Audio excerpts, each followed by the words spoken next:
Have you ever lost someone close to them? Kin, I mean. My brother, Finrod. And my husband. Husband? Celeborn. What? So I guess there will be no Arwen in this universe.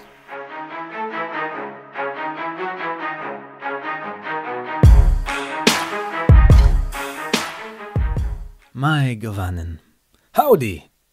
In Sindarin. I'm the Tolkien Shirt, and I have seen the 7th episode of The Rings of Power. That's something. That's something to look and weep.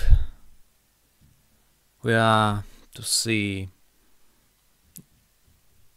some exceptional cliffhangers, some bastardization of the lore, and of course, the usual lack of logic. Let's remind ourselves that we left our heroes in the Southlands. Well, heroes is not the best word, especially for Galadriel, but we left them during the eruption of Mount Doom, and the pyroclastic flow is going towards them. And it's useful to know that it's 1000 degrees Celsius. It is unbearable. It is instant death. It's something that destroyed Pompeii, the most famous place. It is famous for this, that it was destroyed by Vesuvio. And now, the same comes to our heroes. What will save them? If it's not magic, then it's not believable. Let's see. Of course, spoilers ahead. Let's start with discussing what happens to the Hobbits. We see them arriving at an orchard. It's well, nice place, but was it worth traveling for weeks to get there? I don't think so. Well, there seems to be some trouble there, because some trees are burned down. And we soon discovered that it was the flaming rocks that Rodrin threw away that reached there and destroyed some of the trees. Sadok, the leader of the Hobbits, says that it's a sign of a new evil rising. And then he looks at the stranger and says to himself and the Hobbits that maybe he could fix it. Of course, we've seen the stranger defeating 3 wolves, so maybe he can do something about the dead trees. But Poppy tries to oppose what Sadok says, saying that asking the stranger for another favor would be rude, that he has done so much for them. Well, he has defeated the 3 wolves, but that's it. A noble deed, indeed, but I wouldn't exactly call it so much. Poppy could easily say, he has saved my life. I won't ask him for more. But it's not what she says. The show misses a good opportunity, and now it causes confusion. Well, Sadok decides that he will ask the stranger himself. A shame we don't see their conversation, and it would be really interesting to see how much the stranger understands English now, or the Hobbit language, whatever it is. But, well, we quickly cut to the stranger whispering to the trees. At first, it seems that some magic is at work here, and the tree may be alive again. But then it breaks, and a large branch falls down on Nori and her sibling. They're all safe, they have plot armor, so nothing bad can happen to them.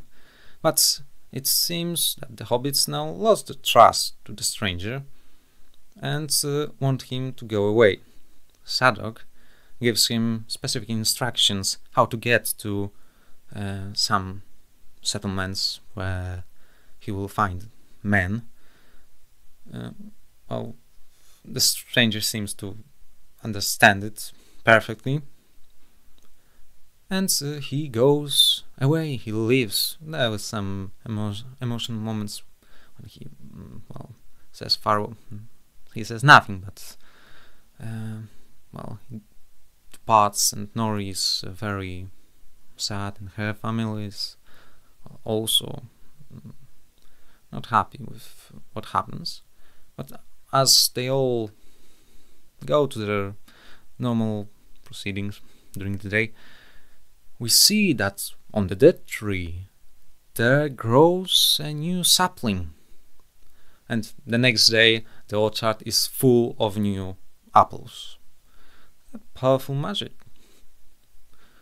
And then Poppy finds a footstep, and we see the three women, these cultists or whatever they are, there, and the hobbits hide, and the cultists, I'll call them that because there is no other name we could give them. They never speak anything, they speak no word, we know nothing of them. They come to the orchard, and the hobbits observe them, and the three women seem to have found a trail of the stranger. They point out the direction and take it and go, and then Nori jumps out and tries to give them wrong directions. And when they come closer and the situation seems to be dangerous for Nori, her father also reveals himself and tries to warn them off. But in response, they, by one magic spell, by few simple words, or just, no words even, it was just a gesture, they set all the hobbits' carts on fire, all of them, at once. I'm sure it will be useful to remember how much power they have and what they can do by just a mere gesture. And let's point out the fact that the hobbits are so good at hiding that all their carts are in the open, clearly visible. Well, the hobbits try to put out the fire, and the women disappear. And in the final scene with the hobbits, we see Nori that decides to leave the group and go follow the stranger to warn him, and Poppy decides to join in, and Nori's stepmother, and then Malva, the one that desired the whole Norris family to be dead, admits that she was wrong, and asks Sadok to join them and lead them, and Sadok agrees, and they all leave. So again, that's all for this nobody leaves the trail. It's already non-existent. There is no such rule. So their leader decides to go off the trail. And well, that's it for this episode. Now we move to Moria, when we see Elrond, the Dwarven King, Durin, and some Dwarven leaders.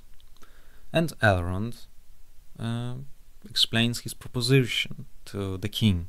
He says, "We ask for something sacred, Mithro, and we offer something sacred in return." But then he speaks of nothing sacred. He says that the elves promise to provide grain, game, and wood to the Dwarven Kingdom in Moria for 500 years. It is a generous offer, very generous, but there is nothing sacred about it. So, like much of the dialogue in the whole show, this one here is still weak, very weak. And the king answers with a question: why would he trust any elf? Let's just stop for a moment and say that, is it the right time for such questions? It would be a good question if the king hasn't struck a deal with Celebrimbor earlier. He has trusted Celebrimbor, so now he has trust issues? Why? And, well, Elrond answers that the king should not trust any elf, but he should trust him. Why? Well, Elrond says that he is half-elven and he sees what the elves do not see about themselves. But what is that supposed to achieve? It is just a declaration. There is nothing to prove it. There is nothing to, well, to make the king trust him. And there is an opportunity for that. There is Durin, who promised help, so he could say in that very moment, "Father, Elrond is like a brother to me. Trust him like you trust me." Durin later says something similar, but not here when it's best. But now Elrond has to just boast about himself, and later he simply begs the king to help him and his people. The king says that he will talk to his son first. So the two of them stay alone. And the king says that he will not risk dwarven lives. Well, they will, if they would be mining for Mithril, they would be at risk to help the elves cheat death. Well, there is a significant problem here. If risking dwarven lives seems to be the most important problem, or the only problem that will be spoken about, then I have a little proposal for the king. What if the desperate elves mined for Mithril themselves?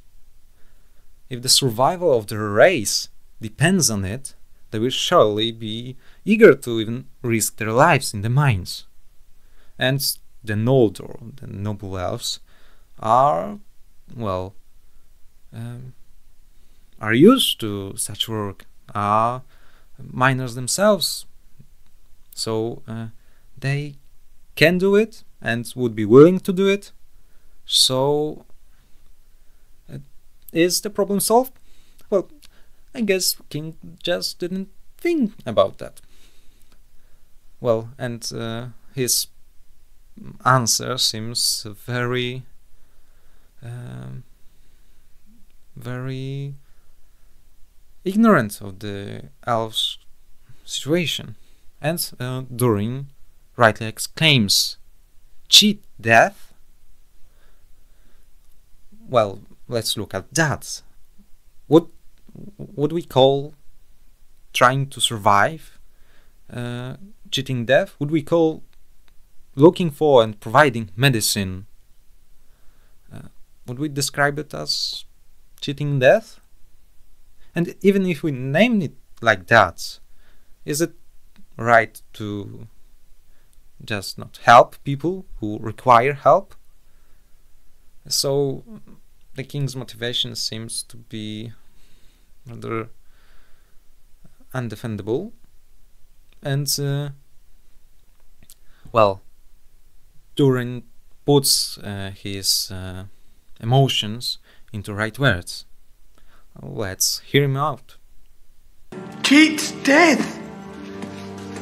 Father! My friend is drowning.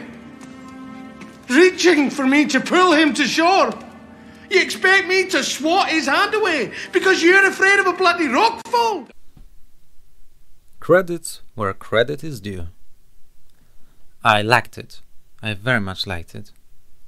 It was a good analogy, in contrast to almost every other analogy in the show. It was suitable, it was clear, it was understandable, and it was a right response to the conflict we were presented. Of course, there is this large issue with the whole storyline of elves dying, being taken out of nowhere and having no justification. But here, in this particular scene, with this smaller scale and conflicts, I really believed Durin and really liked the delivery and his words. It was moving. But it does not last long. We see the king answering that the fate of the elves was decided long ago and by greater powers, and opposing them would put the dwarves or even the whole Middle Earth in danger. And it's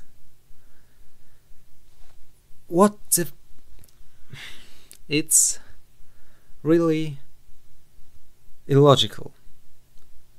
I would like to remind you that those greater powers that seem to threaten the elves, that the elves fear now, are the powers of darkness. It is the evil power that destroys the trees, and it is evil power that will come and destroy all free life in Middle Earth. That's what we are given. There is no justification and nothing to really show how it happens and why, but that's what we are given. And if that's the greater power that you shouldn't oppose, so it would mean that you wouldn't oppose evil, because it is dark power, the power of Morgoth or his servants. No, not the power of the Valar. So the king's argument is just hollow, and there is nothing meaningful in it. But Durin it seems to end the conversation, and Durin frustrated talks to Disa, and Disa proposes to to find a way to mine Mithril in a safe way. But Durin does not want to oppose the will of the king. He does not want to put a bad example for his children, and it seems that now he doesn't want to help, or doesn't think that helping would be good.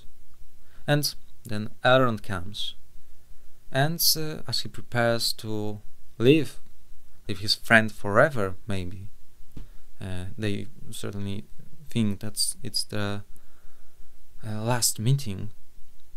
There comes again a scene that is touching and meaningful, and they say their goodbyes, but there is something more. Elrond says, we do not say farewell, we say Namarie, which is Quenya for Sindarin Novayer, and means go towards goodness. And it's a good message to put at the end of the meeting and to say. And it was really good, and Durin seems close to tears. And yes, this scene moved me, and it frustrates me so much that it is this great potential that there is in this show, in the characters, in the story that it tries to tell, or maybe some smaller stories, not the big one, is destroyed by this big one, these big issues, these great issues, these issues that destroy all the meaning. It would be a great sin if I believed that there is a real chance that the elves will die, and there would be a good reason for me to believe it, or at least to believe that the elves have their reasons to believe it. But there is nothing like that. I do not believe it, so this sin is not it's not in the right context to be great. And well, Elrond leaves, and leaving, he gives Durin the Shard of Mithril back, and Durin, in anger caused by this whole situation, tosses it, and it lands near one of the leaves from the tree of Lindon that Elrond brought to Moria, and the leaf is healed now. The darkness disappears. So Durin decides to call Elrond back and to go against the will of his father. Why? Why? Nothing changed. It was the whole reason to come to Moria, because Elrond knew this would happen, and Durin must have known. He was told that. There is no new information for him to change his mind. But he changes his mind just because he has seen what he had to believe in. There is, well, very quickly from a good scene we come to the usual one. So, well, Elrond comes back, and they, with Durin, in secret go to the mines, and Durin is mining for Mithril. There are tremors, and they must stop very often. We get a quick conversation when Elrond tries to convince Durin that he lost in the second episode in their competition on purpose. It makes no sense, because there is no real reason for him to do it. He says it would give him a great chance to speak with Durin, which is not true. But Durin thankfully immediately tells that that Elrond is lying, and well, they were joking, that's like that. And then Durin finds a large ledge of mithril. In a great cave there is a large amount of mithril. It is extremely lucky that he had found it so quickly, but they both cannot enjoy the sight for long, because the king comes, and well, in his anger he throws Elrond from Moria. He banishes him basically, and he doesn't even want to see the cave and mithril. And then he talks to Durin, and there we get there we get the scene with Durin talking to his father and saying that Elrond is like a brother to him, like his own mother bore him. And hearing that words, the king is furious. He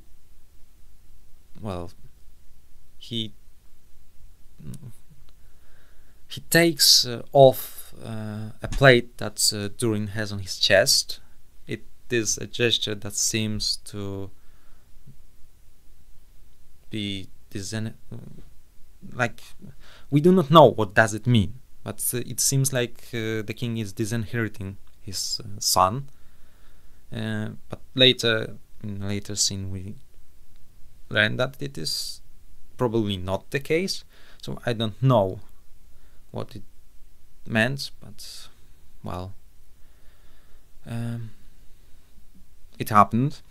And so, well, they quarrel for some time. Durin says that, well, at first the king said that Durin is to achieve greatness, but Durin, in frustration, says that his father always limits him, and he was forced to realize, realize his father's desires, not his own.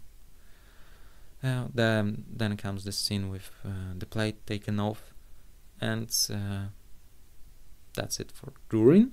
And later we see his father ordering to seal the hole that Durin made, and he throws a leaf into this cave, and the leaf falls down, and when it reaches the bottom, it burns, and then we see Balrog. I will talk about it later, because it's an issue of itself on its own. Well, but that's Moria. That's all that happens in Moria in this episode. And now we move to the Southlands, and there we see Galadriel waking up. She's not dead. The fumes, the dust, the ashes, the fire, the stones, and the deadly heat.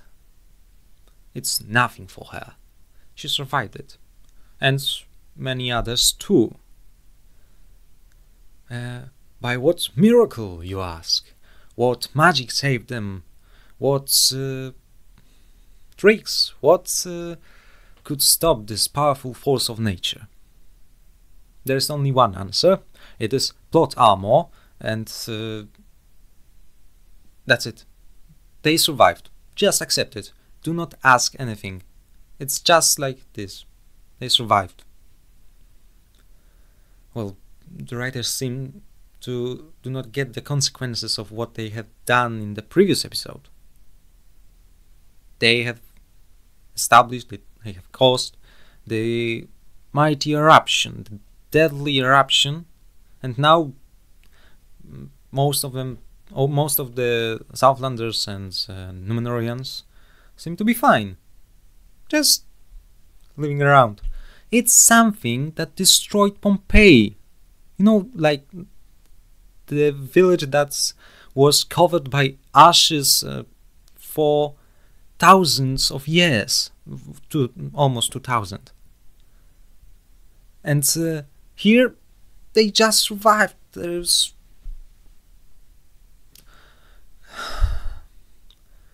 It's one of the greatest examples of plot armor in the media that I have seen. So, well, they all gather, Southlanders and Númenóreans in one group. Galadriel and Theo, for some reason, do not find them and go away on their own, and they seem later to find them. How? We do not know, we do not learn. But well, Miriel and Isildur, Isildur, first we see that one of his friends died. Well, sad. And then Miriel and Isildur help some people trapped in a burning building, and the roof collapses. Miriel escapes, but Isildur is nowhere to be seen, and we are supposed to think he's dead.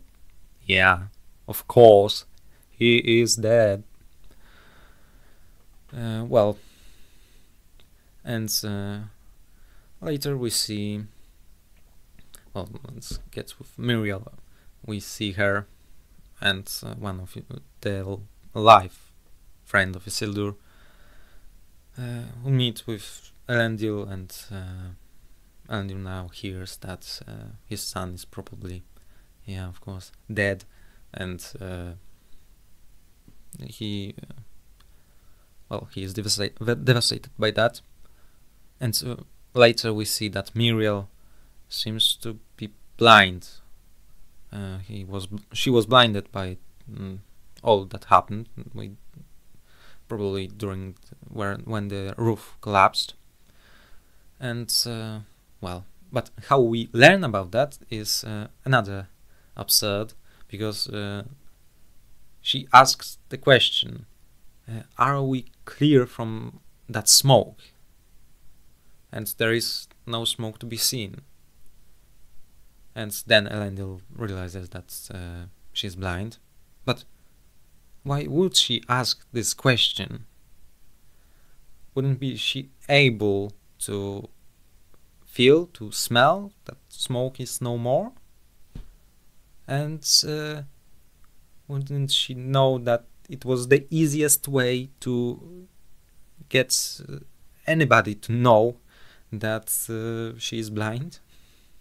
Well, this question is asked specifically for us, the audience, to realize that something is wrong with her. She's blind now, but it is executed in an, well, again, absurd way, because it's the question in this moment from Miriel has no sense. Well, and yeah, so she is blind, and later she tells Elendil to keep it a secret, but even later we see that she does not keep it a secret, and has a blindfold on her eyes, and it is clear that she's blind now. So what was the secret for? I don't know. And so we get several scenes with Theo and Galadriel. Galadriel blames herself for what happened, and yeah, she is to blame for many things, but not exactly for that. It was the Orcs, Waldrick, Hadar, those who didn't see that the sword was an axe. Even if she held it for a while, the blame is to be shared among all others, so she's not to be blamed, but she seems to be, well, thinking that it was her fault. And she says that the Southlands are lost. And so the battle was a victory for the Númenóreans and Southlanders. There was half a dozen of survivors, plus Hadar and Waldrick. That's it. Later we see that it's not the case, but we never learn why. But yeah, she seems to think that there is no reason to be fighting now. So later we get the scene with Theo and Galadriel talking about the killing of the Orcs. Galadriel is asked how many did she kill. She says many, and Theo answers, good. And she says, we shouldn't use such words. Killing darkens the heart, and something like that. Some more moralizing, and it coming from her is it seems like a joke.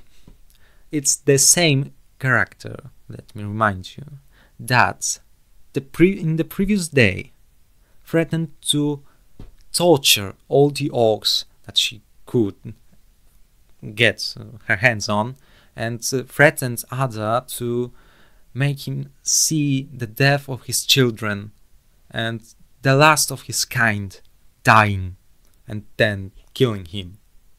And her teaching morals to Theo is just well, a joke, and a bad one.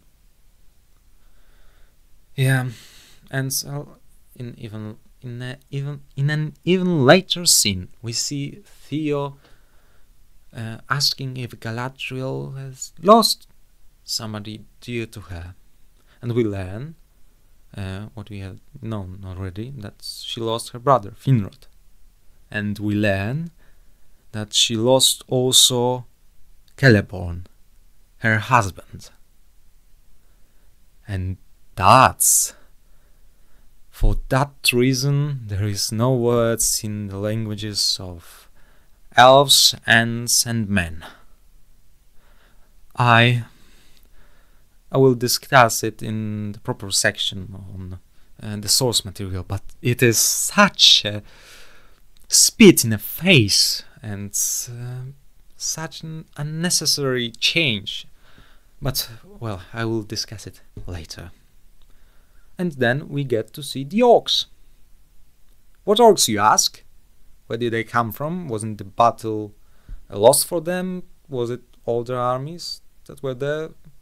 No, there just appeared new orcs from under the ground. I don't know how did they come to be, where they were, and why are they here now.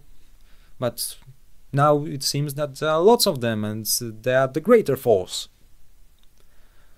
Yeah, so they are going around, and Theo and Galadriel hide, and we get the Nazgul sniffing around scene from the Fellowship of the Ring. We see the orc sniffing around, and Galadriel and Theo hiding in the roots of a tree. It's basically piracy. That's the same scene with only another character, other characters. So yeah, that's it. At last, Galadriel and Theo find the Númenórean camp, and there we see Theo finding his mother and Arondir, because we haven't seen them in this episode, so we were supposed to worry about them. But really, Bronwyn was close to death in the previous episode, and she survived by some miracle, and they would kill her. Here, no, I don't believe them. They have blood armor, so good luck with convincing anybody that they are in danger. Well, all the people we see have extreme plot armor because they survive an eruption of a volcano, so it's hard to believe that anybody is in danger now. Well, and then both Southlanders and Númenóreans prepare to leave the Southlands. Miriel vows that she will return in a greater force to defeat the orcs. Well, she seems for her knowledge at least, to have enough to destroy those 6 orcs that survived, but yeah, there are more of them, of course. And then Galadriel vows to gather the elves, and it seems strangely familiar, like an alliance, maybe the last alliance. I will talk about that later. And yeah, they leave. Oh yeah, there is also this scene with Elendil, who is devastated by his the supposed death of his son, and he doesn't listen to the orders or what anybody is saying to him. And we see later Halbrand, who also survived, but he is heavily wounded.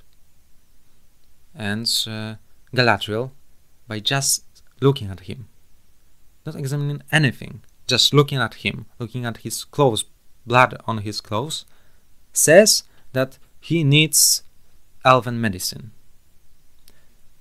How did she establish that? By just looking at, not the wound, at his clothes that are covered in blood in one place, Now she knows that he needs a specific medicine that only elves have. Yeah, so she decides he will ride with her to Lindon.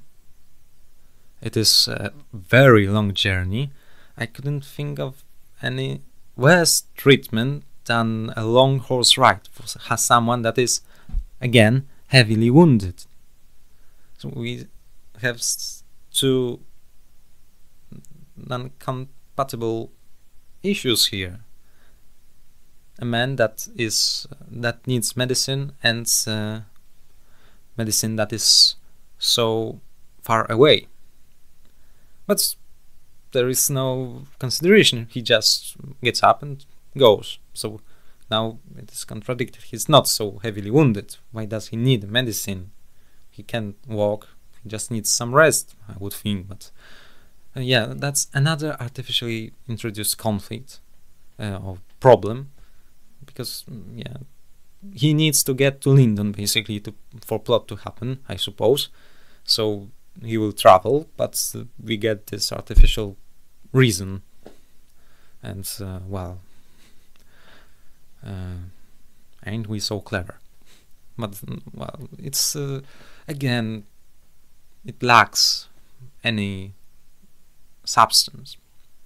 So Galadriel and Halbrand live together, and yeah, so that's it for them. And we see then the Orcs, Waldreg and Ada, who also all survived the eruption. They have the plot armor too. And Ada says that it is Southlands no more. It will be named differently. Waldreg asks, what will be then? What will it be named? And we get the reveal in an absurd way, because it is not said, it is not told. It is, we see the words the Southlands on the screen, and they disappear and are replaced with Mordor. And that's how the episode ends. Now let's discuss world building. What did we learn about the world? In the Hobbits storyline we learned that the cultists, and they have great power. And the stranger also has great power. And that the rules that hobbits held dear for centuries are just abandoned now. Yeah. In Moria we learned that there is no mithril for the elves, at least for now. That's the king cannot make any good arguments. Well, there are great amounts of mithril just behind the corner, and that there is Balrog. That it just is. Yeah, and in the Southlands we see that there are no stakes in that show. That no one is at risk of dying, because you can get a volcano erupting in your face and you will survive it. Yeah, the queen is blind, the Southlanders leave, and the Numenorians also leave, and there are multiple legions of orcs now in the Southlands appearing out of nowhere. Maybe they jumped out of the Mount Doom. Maybe that's a better reason than the show gives, because the show gives none. So they could as well jump out with the lava. Yeah, so that's what we learn here. Oh, and they will return. The Numenorians will return in greater force. Galadriel will return with the elves. That's world building here. And let's move right in to the characters. I don't think we learned something significant about Nori and Hobbits, except for that Nori is again risking her life for the stranger. And now the others will, Poppy and Nori's stepmother and Sadok. And in Moria we see quite contrastive characters. On one hand, there is the king. As I said, he can give any rational argument, or are so deprived of logic and common sense and consistency that it's hard to listen to some of them.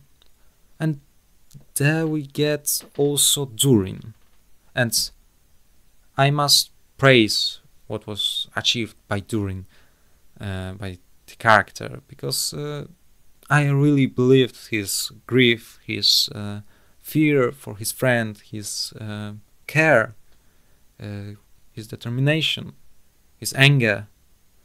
Here we finally got something meaningful. I got my problems with the bigger picture, but in those moments it was truly moving. And well, Elrond was a part of that. But it was Durin that convinced me. And yeah, in the Southlands, well, Isildur is supposed to be dead. Elendil is tormented by the loss, and well, that's it. And also Galadriel, the best person to give lessons on humility, revenge, or well, forgetting your revenge, and on mercy or not killing. The best. So, well, she again gives a lecture about something she does not know. She seems to be less proud in this episode. She takes the blame on herself for some reason, but well, that's basically, it wasn't much of character building here. Well, maybe Theo learned something, but well, he already adored Galadriel. Now he got to know her a little better. Yes, so that's the characters. And now, the moment you've been all waiting for. Oh, at least I have been waiting for. The issues with the source material, the relation to the source material. My first one is of minor nature. Well, it's less of a problem than the two others that are major issues. So it is Galadriel at one point, well, talking to Theo, she says that in her childhood there was no such thing as orcs, and she's of course wrong, because the orcs have been there for a very long time, almost from the beginning of the elves, after the elves woke up at the shores of the Lake Quivinian. Some of them disappeared, were captured by Morgoth and turned into the first orcs. And they were there, and they were known to the elves, so yes, they were there. That's not true, what she says. But well, it's so it's not so significant compared to what we see later. We see Balrog in the Second Age. Why? Why would you do that? Why would you put a character from the Third Age into the Second Age? It is a long time till he appears. It is 3, maybe a little less, 2,500 years until he appears in Moria. And when he appears in Moria, he destroys the whole kingdom. That's the reason that Khazad-dûm fell. So you inserting Balrog here is just changing history, and what for? Because Balrog was in the Lord of the Rings, so we must have him here to remind everybody that, yeah, we are the same, but that exactly proves that you are not, that this show is not true to what Tolkien wrote, because Balrog shouldn't be there. And yes, so we get him here. We knew that he will be in the show from the trailers, but he appears, and well, nothing saves that. And the most severe issue I have is that Galadriel's husband, Celeborn, is dead. You know, this man that was with Galadriel when the Fellowship got to Lorien. So that's not even the biggest issue, that he was there. You know who was the daughter of Celeborn and Galadriel? The daughter that now will be never born. It's Celebrian, the one whom Elrond marries, and from Celebrian and Elrond come Ilúadan and Eorhir and Arwen. Thanks to that show, in the timeline that it creates, there will be no Arwen, the love interest for Aragorn, his maybe most significant motivation. He will not be there, because Galadriel now cannot have a daughter with Celeborn, because he's dead.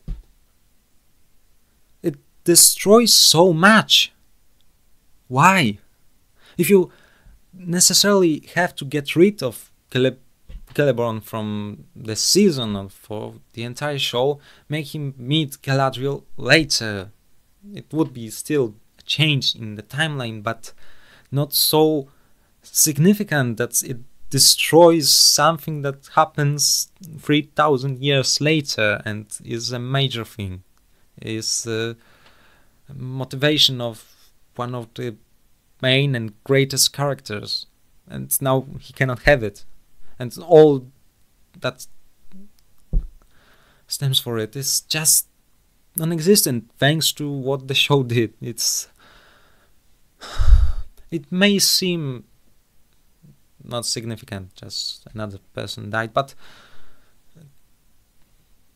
it really has its consequences, and somebody didn't think about them, and that's just painful to see.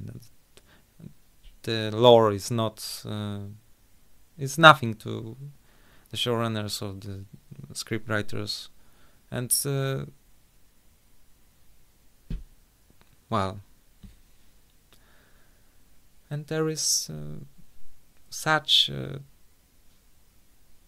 change, such a frustrating change without any reason. What will it achieve? I don't know. Maybe just show that Galadriel is strong, independent, and well, she can get, I don't know. It's painful to see and hear. So now, what are the final conclusions? We have seen every one of the episodes of the first season, except for one. It is safe to say that this whole show is a disaster, is not respecting the source material, it's not providing us with good characters, the storylines are absurd, and the world that is built is full of nonsense. Here we have seen, well, extreme example of plot armor surviving an eruption without any explanation. We see also the reasoning of the Dwarven King, which is, well, which lacks reason. So that's it, and it's really it's a really bad episode, but I wouldn't call it the worst one. There was a glimpse, again, a shame it's only a glimpse of maybe not hope, but still something meaningful, a potential that is not realized, but there still is. Of course, the story set in Middle-earth has a great potential, and it could be something fantastic, something to be remembered, and this show will be remembered, but not for being good. Yet, again, there are scenes that really that are moving.